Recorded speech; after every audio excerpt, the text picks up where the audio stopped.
Guys, tingnan nyo, nang itlog na. Ha? May itlog? Ba?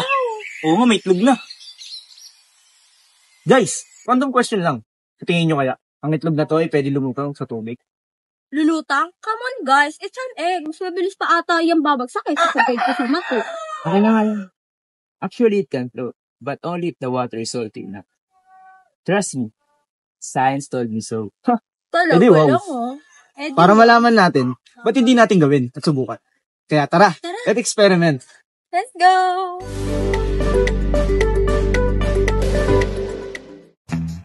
Today, we're going to find out whether an egg can actually really float and what does the role of the salt plays in it. Let's begin. It's experiment time!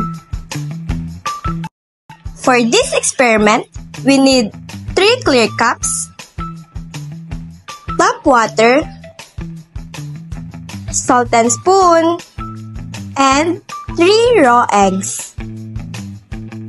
Step 1. Fill 3 clear cups halfway with water.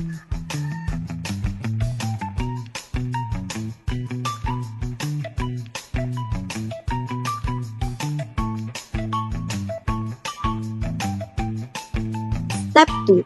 Leave the first cup as it is. This is our fresh water.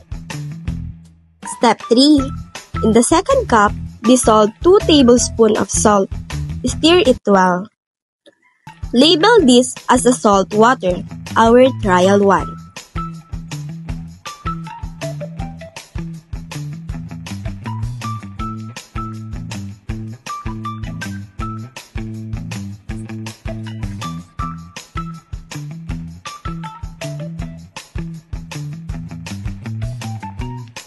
Step 4.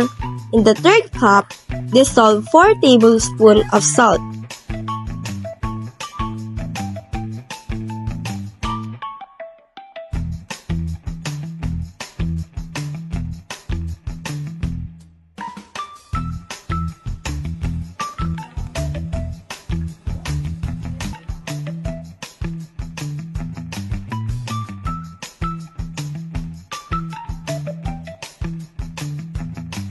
This will be our salt water.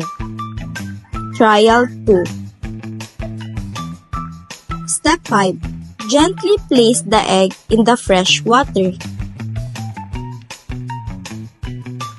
Let's begin with fresh water.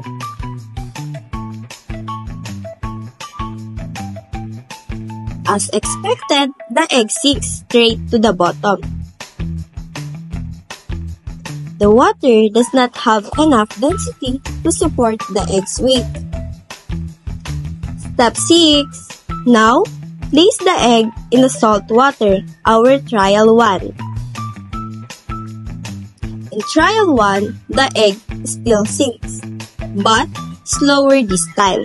That's because adding salt starts to increase the water's density, but it's not enough yet to lift the egg.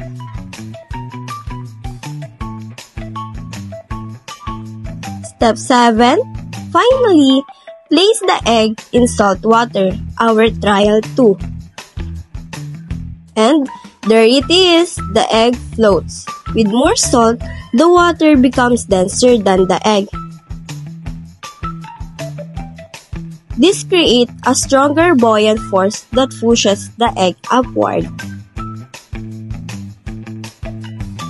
This proves a key scientific principle. The greater the density of the fluid, the higher the buoyant force. That's why an egg sinks in fresh water, almost floats in lightly salted water, and floats easily in a heavily salted water. And guess what? That's why people float in the Dead Sea. It's super salty! So no, it's not magic, it's science.